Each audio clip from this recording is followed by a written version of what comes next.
Thank you very much for the time this morning. I appreciate our friends at ETC. I wanted to make sure that everyone knows myself and my colleague Michelle Ricardo, who's in the back. Our goal was not to just present some PowerPoint slides to you, but to meet you and have some conversation and to understand your business and how we can help to make things better in the way that you teach our products. So that's our real goal. Is my presentation up? Yeah. Okay. There I am. Okay, very good. So I was asked to talk a little bit about Autodesk's perspective of the future of making things. And while that seems specific to manufacturing in a lot of cases, we're going to try to make it as applicable as possible to what everyone does in this room.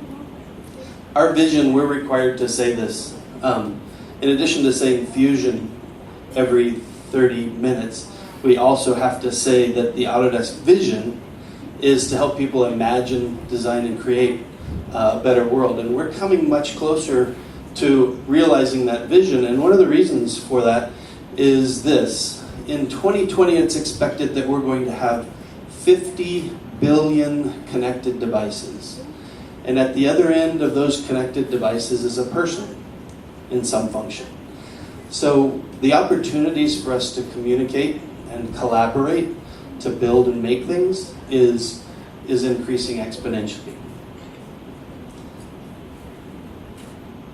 There we go.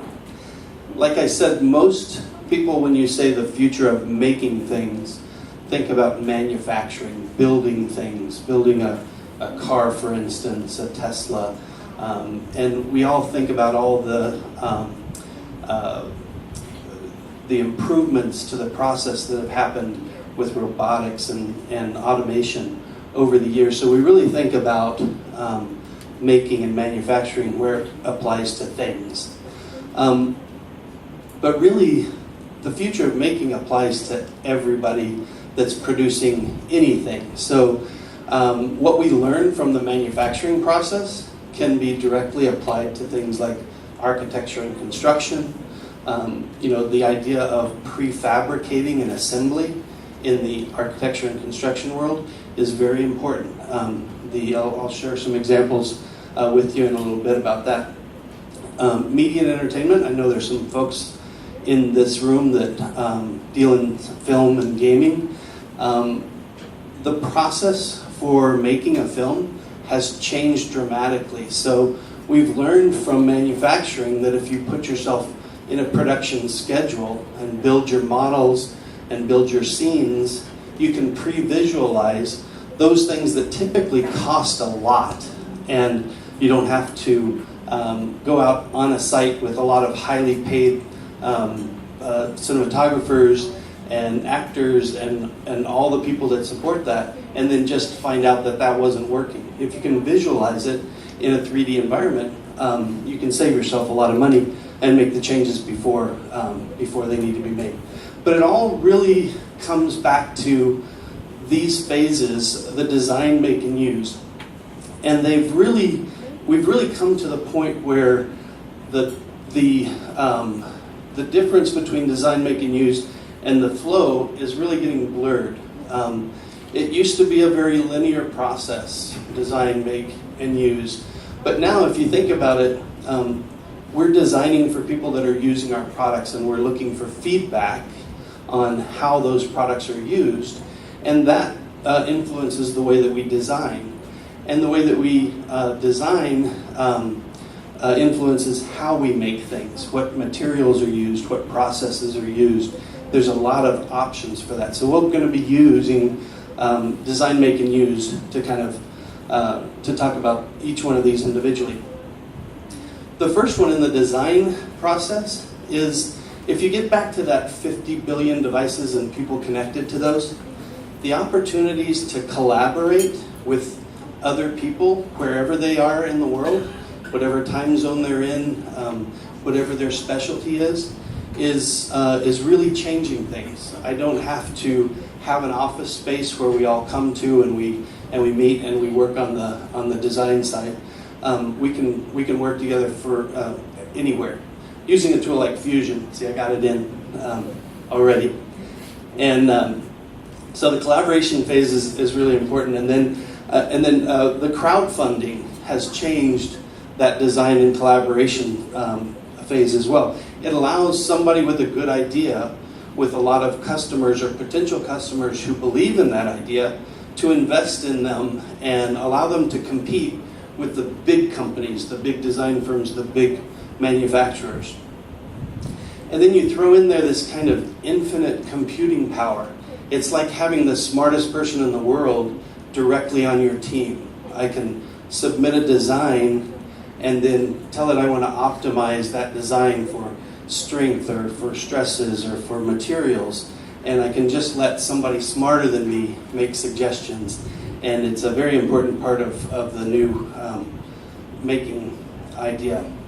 So then we talk about make, and we talk about prefabrication, and we talk about prefabrication in the construction industry. That used to be a bad term. It used to mean kind of low cost and low quality. But now what it does is it allows us to be efficient and fast and create high quality in a very efficient manner. So we apply that prefabrication that we learn in factories to building. And the way that we make, instead of having to build a big building and put a production line inside it, we can take advantage of things like micro factories, where we have a factory floor, but on that factory floor, we have lots of people doing different products and different projects within it. So I can do short runs, I can do custom runs, I can change materials quickly, I can do all sorts of things, and it allows me flexibility. And then customization, you can't spell customer without custom, and so everybody wants something that's different and that's unique to them.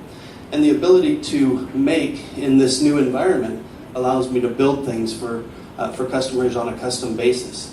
So you can see the earbuds down there. You can take a picture of your ear and send it in, and they can build you a custom piece of earbuds.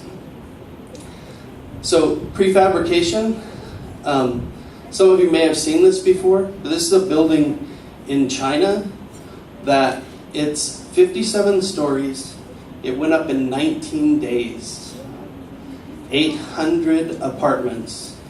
The entire building went together in 19 days. If you think about that, just driving past the work site every day, and it's 3 stories taller every day. 3 stories taller. And the way that they can get to that is by applying these new manufacturing and prefabrication processes to the construction trade. And it's a really, really impressive thing. And so, how we used to think that prefabrication meant low quality and low cost? Well, this building was designed to withstand an earthquake of a magnitude of 9.0. Okay? And its efficiency is about 37% more efficient than their traditional building process. So it's pretty incredible that you can do something that fast. Can you imagine seeing that in 19 days go up? They don't have anybody live in it, but they built it. Okay, and then finally we get into the use thing, where we get the digital and the physical worlds where they kind of collide.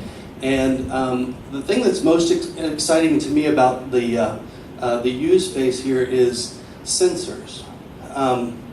Our founder uses an example of a machine that he has, a CNC machine.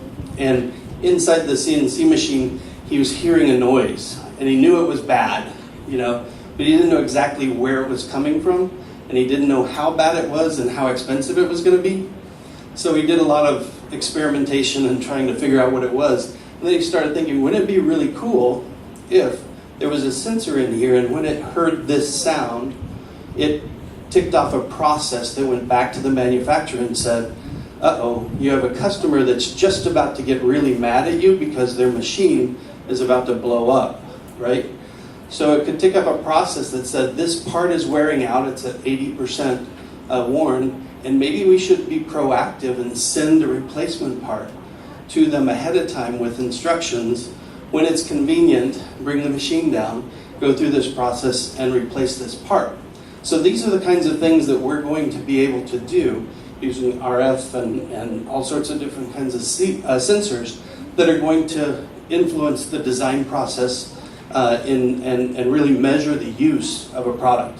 And it's going to allow us to make better products and have happier customers. Because even though I could set up this process and it might seem expensive, there's nothing more expensive than an unhappy customer. I know. So really everything, like I said, is coming together in this design, make and use continuum, and each step influences the other step in the process. So collaboration is just crazy. We're building, a tool like Fusion where we can all get together on the same model, work on different elements of it, make a better design because we're working together, and produce it in all sorts of different materials, all sorts of different ways, and create the best product that we can. So that's really kind of the future of making things. So let's go back and kind of talk about what we're doing today, and in a lot of cases, most cases, how we're teaching this process today, okay? So if you look at the base of this, let me see. I'm not going to try it. The base down here, I'll get in here. Okay. So this is the traditional workflow. So we start with a concept, and that concept was probably influenced by some product manager that has an idea. Going in through the design phase, the traditional design phase is just kind of following one after the other. That design and that production phase are really designed to produce the lowest cost item that's going to maximize profits, right? So we're thinking about the profit from the very beginning of the phase of concept and design going into production. And then it gets into this sales and marketing machine, right? And I take an existing product that they've handed over to me from the product team, and now I figure out how I'm going to sell that, how I'm going to market that to the folks that we feel like need it. And then at some point, there's got to be a 2.0 version, okay, or a 3.0 version, and at some point along this process, you start it all over again. Maybe with something that you learned, and typically sales figures and demographics and those kinds of things, but it's still a very linear process, right? And so the future of making things is what's represented by the lots more money and the stair-step approach. So it's a much more personalized conception phase. So I have lots of people involved. I'm collaborating with a lot of people to come up with not just a design, but multiple designs that I could use, that I could leverage from the original design. What would happen if I made the handle longer? What would happen if I changed blades? What would happen if I changed the position of the trigger or something on a device like this? And what are all the options that we could use? And then we go into a collaborative design phase where we can start building those things and looking at what would it really cost? Is it feasible to have a device or an object that can be so customized? And then we move into a flexible production phase where I can say, well, traditional manufacturing may not work for this. Maybe I use a 3D printer, maybe I use a laser cutter, maybe I use a CNC device to build this out. But what's the right way to do it, and what's the right material to use? And then I get into the customer experience where we're really talking about the like RF chips and the feedback and those kinds of devices that can give me instant feedback on how the device is using. And so at this point, I can say to a customer, well, this tool costs $100, but if you want, you can sign up for this $5 per month service, and when a part is going to break or when it's going to wear out, we can have it shipped to you ahead of time. And that relationship, this product as a service, right over there, is where the value really comes in, because there's increased revenue, but there's also a better relationship between the person that's building the product and the person that's using it. We're predicting use better, we're measuring use better, and the experience is much better. And every stage along the process is delivering more information so we can build a better design the next time, and I don't have to wait for an entire cycle to build the 2.0 version. And so that's why we built Fusion. See, I said it again. And Fusion was actually a product of that process.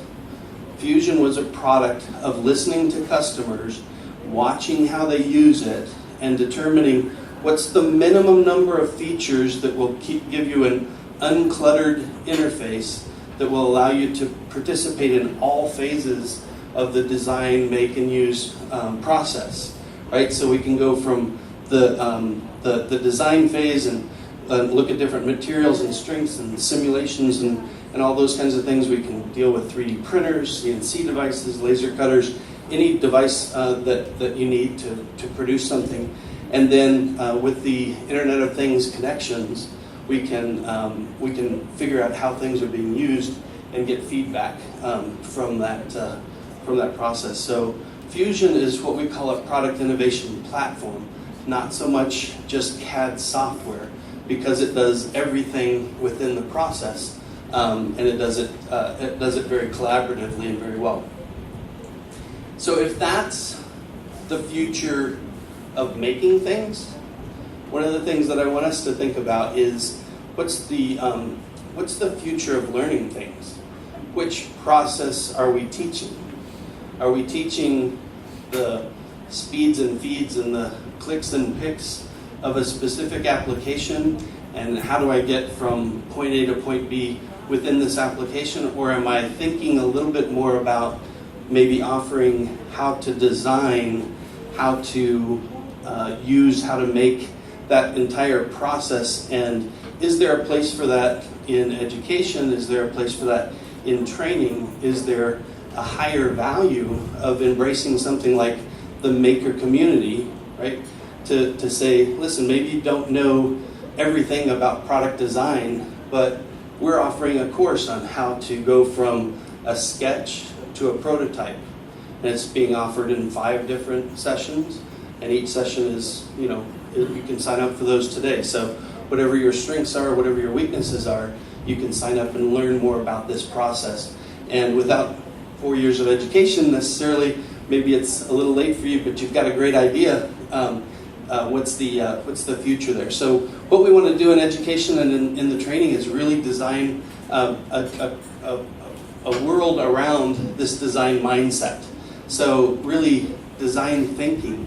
This whole process of how to get a new product out the door can be applied directly to education, because what works in kind of that production environment also works really well in education. So things like maker education, hands-on, design thinking, really working on the creative solving of problems, those are elements of the design mindset that we want everybody to really kind of take a look at. Maybe work those into the courses that you're teaching, and helping people to kind of adopt this new way of thinking so that we can create better products and solve more problems for the world.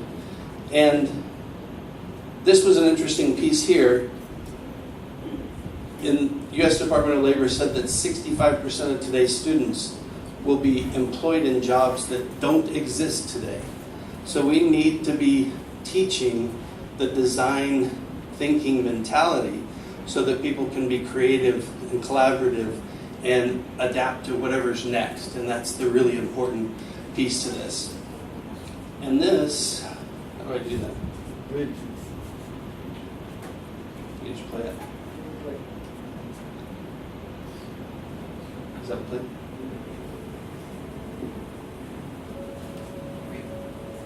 Oh, Design is a way of thinking, of addressing and responding to challenges, okay. and outcomes are all around us. Yes. Things we use today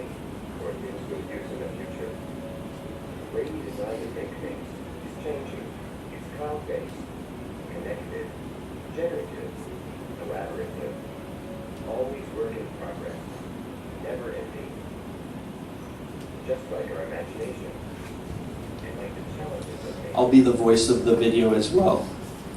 So basically, whether you're working in manufacturing, architecture, construction, media, and entertainment, the future of making things applies to every industry. It applies to everybody in this room, and it applies to everybody that's in your classrooms when you go back to work. So I thank you for your time. Meu nome é Daniel Falheiro, eu sou coordenador de marketing da ETC Brasil. E a Desirê, também do marketing da ETC Brasil. A gente vai falar um pouco para vocês sobre apresentar um pouco assim rápido o Autodesk em relação à parte de educação. Então, o título aqui é Conheça o Mundo Autodesk. A Autodesk, como vocês sabem, é líder, né, mundial em softwares 3D. Muita gente não sabe, mas a Autodesk engloba várias indústrias, como arquitetura, engenharia e construção, mídia e entretenimento, e a parte de manufatura, prototipagem digital e todas essas outras coisas que a gente traz bastante aqui.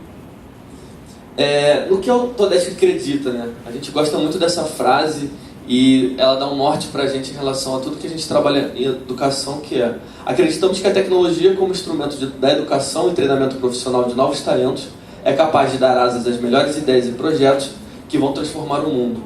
Então a Autodesk nada mais quer, o que nós queremos de verdade, e todos nós aqui, é proporcionar de que forma a gente pode fazer as nossas ideias virarem realidade, tirar as nossas ideias do papel, desde um educador, a um reitor, a um diretor, até o aluno, para que todos possam ter acesso à tecnologia e fazer a transformação no mundo da forma que a gente precisa.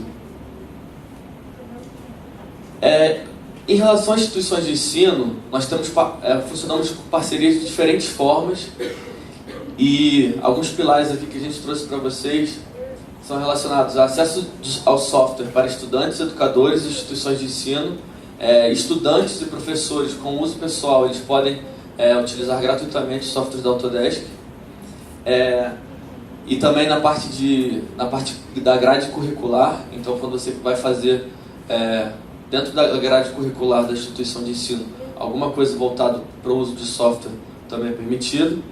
Conteúdo total aplicado ao mercado, então a gente está sempre buscando e se aprimorando nas novas tendências e tudo que está acontecendo de novo e criando o que acontece de novo no mundo. Trazemos também, vamos falar um pouco mais disso, oportunidades únicas para estudantes e professores. E temos a nossa rede de AT6, de centros autorizados de treinamento da Autodesk, parceiros especializados para a implementação, tanto do uso de software, tanto para criação de novos cursos, extracurriculares, workshops e novas coisas, novas tendências que a gente vive criando e construindo com novas experiências para instituições de ensino. Uma das coisas muito legais que a gente gosta de trazer também é a parte de treinamento, certificação. As certificações Autodesk, elas conseguem trazer para a gente esse empoderamento do aluno e do professor em relação ao entendimento e conhecimento, todo aquele know-how que ele vai ter em relação ao software, em relação à marca. Então essa chancela da Autodesk em relação às certificações internacionais traz um resultado muito bom para os alunos e professores, porque conseguem fazer tanto na parte da autoestima e de reconhecimento, como também na parte de aprendizado e conhecimento. E falando um pouquinho também de algumas plataformas que a Autodesk disponibiliza, a gente tem o Student Expert, que é uma rede, como se fosse uma rede social, em que o aluno pode acumular pontos de acordo com a atividade que ele realiza. Então, se ele realiza a prova de certificação, como o Falheiro falou, ele ganha pontos. Se ele participa de um workshop, se ele participa de um evento oficial Autodesk, se ele organiza um evento Autodesk na própria universidade, ele vai acumulando pontos e pode conseguir benefícios exclusivos, participar de eventos exclusivos da Autodesk e assim, ter um mundo de vantagens. É uma rede gratuita. Então, assim, a gente pede que vocês, como professores, como educadores, incentivem seus alunos. Eles estão perdendo grandes oportunidades em não conhecer algumas das plataformas gratuitas da Autodesk. E falando um pouquinho de algumas competições e eventos que a gente tem acontecendo agora o Desafio Maker, que é um desafio que premia os melhores projetos desenvolvidos no Fusion 360. Se vocês ainda não conhecem o Fusion 360, a gente tem aqui um mini stand do Fusion. Daqui a pouquinho, quando a gente tiver no intervalo, vai ter gente aqui para atender vocês. Vale muito a pena conhecer. Um projeto pode ser feito por qualquer aluno. Basta se inscrever no Desafio Maker, através do site, desenvolver o projeto, compartilhar ele com a gente. E os melhores projetos ganham uma viagem para São Francisco, para a Califórnia, para conhecer o Pier 9 da Autodesk. Ganham mesas digitalizadoras da Wacom, que é parceiro nosso, que também está aqui. E também tem uma edição especial que a gente fez do Desafio Maker, que ela é relacionada a instituições do Sistema S e institutos federais também, que nessa edição, que é mais geral, para estudantes de qualquer instituição de ensino, eles vão lá para a Califórnia, para São Francisco, e nessa outra edição que a gente está fazendo, eles vão para Abu Dhabi visitar e conhecer o World Skills no próximo ano. Então é uma oportunidade muito legal também para esses alunos normalmente de ensino técnico e Senac, Senai, SESI e tudo mais. E então, agora... Então também a gente quer ser bem breve nessa apresentação, mas se tiverem dúvidas, se tiverem interesse, podem falar com a gente no Coffee. E além do Desafio Maker, a gente realiza já desde 2013 o Desenho Futuro. Eu queria até chamar aqui os ganhadores do ano passado, 2015, que foram premiados com uma viagem para São Francisco esse ano. Então, já que... Kati, Gabriel... Vem todo mundo para cá, vem todo mundo. Adrian... A gente queria oficialmente parabenizá-los. Eles desenvolveram os melhores projetos em arquitetura, manufatura e mídia e entretenimento. Então, eu queria pedir para eles só se apresentarem, falarem um pouquinho do projeto e como foi participar. Primeiramente, bom dia. Eu sou a Jaqueline, essa é minha amiga Catiúcia. E a gente estuda na Universidade Católica de Santa Catarina. E nós nos inscrevemos no concurso desse ano a partir de um outro concurso que nós ganhamos no ano passado também da Autodesk. Nós fomos para a Autodesk University em Las Vegas. E nós ficamos sabendo desse concurso, nos inscrevemos também e também ganhamos o primeiro lugar na categoria Arquitetura nesse concurso nacional. E a Kátia vai falar um pouquinho do projeto, né, para vocês conhecerem um pouquinho. Bom dia, né? Em poucas palavras, o projeto é um conjunto habitacional com caráter social, que engloba sustentabilidade, né, técnicas bioclimáticas e totalmente integrado com a malha urbana nos princípios de Jenny Jacobs. Ou seja, ele valoriza os espaços públicos, né, traz qualidade e preza pela funcionalidade dos espaços. Bom dia, meu nome é Adrian. Eu e o Gabriel, nós concorremos no projeto de manufatura, no qual a gente desenvolveu lixeiras subterrâneas, onde de longe ela parece uma lixeira comum, só que na realidade quando você joga o lixo dentro da lixeira, ele tem um alçapão embaixo, onde cai uma lixeira maior para armazenamento. No qual por ele ficar debaixo da terra, ele não tem contato com a população, ou seja, não traz doenças, a população não tem contato com o lixo, tornando a cidade um pouco mais, como posso dizer, um pouco mais limpa, sem o contato do lixo, de você ver o lixo jogado no chão, então seria uma cidade mais limpa. E então, debaixo da terra também teria um sensor que era para avisar para a central como estaria o nível de lixo, de armazenamento. Quando ele estivesse já sobrecarregado, ele enviaria um comando para a central para vir o caminhão de lixo recolher. E quando o caminhão chega perto da lixeira, ele se conecta com a estrutura e ele vira tipo um elevador. A plataforma sobe, é retirado a capacidade que está todo o lixo, joga no caminhão, devolve e abaixa novamente o elevador. É basicamente esse projeto. E agora eu vou passar a palavra aqui para o Gabriel para ele contar um pouco da experiência. Bom, primeiramente bom dia. A experiência foi sensacional desenvolver esse projeto, foi um grande desafio que eu e o Adam tivemos e que executamos também em pouquíssimo tempo, mas graças a Deus tive a oportunidade aí de participar e ganhamos. Com certeza essa viagem aí vai trazer grandes áreas para nós, grandes possibilidades, aumentar com certeza o nosso network.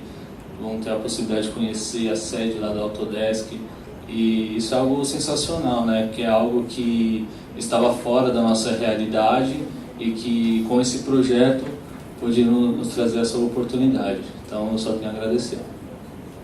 Bom dia, eu chamo Kaique e o Matheus. A gente fez o projeto Stop Bike Vida Saudável, na categoria Mídia e Entretenimento. O Matheus vai falar um pouco sobre o projeto. Bom dia, pessoal. Matheus Fernando. Somos alunos do Senai, Suíço Brasileiro. Somos alunos do ensino técnico, mecânica de precisão, e desenvolvemos o projeto a partir dos parklets em São Francisco, que são lugares de convivência, né, onde se guardaria um carro. Eles fizeram um espaço de convivência para as pessoas, né, um projeto desenvolvido para a cultura, né, um pouco mais para as pessoas se terem um contato maior, né, entre elas, porque ultimamente temos aquelas pessoas que só sabem mexer no celular, né, e nosso projeto, Stop Bike, é um container que é transportado, né, nos baseamos, na verdade, em alguns lugares mais frequentados pela população, né, como a Avenida Paulista, em dia de feriado, domingo, que são fechados, e desenvolvemos um container que ele abre, né, ele se desmonta e vira um lugar de convivência, com um quiosque no meio, então as pessoas têm acesso a um alimento, né, uma coisa mais como se fosse um parque, né? Então, nesse projeto que desenvolvemos, tivemos pouquíssimo tempo, tivemos menos de 10 dias para conseguir concluir esse projeto, mas conseguimos aí com louvor, né? E vamos ganhar a viagem para São Francisco. Mas o nosso desenvolvimento, né, do projeto foi um pouquinho curto, mas deu para passar muita coisa, né, para os outros alunos que são do nosso curso. E quando a gente ganhou foi muito gratificante. Então, quero agradecer pela oportunidade e até mais. Obrigado, pessoal.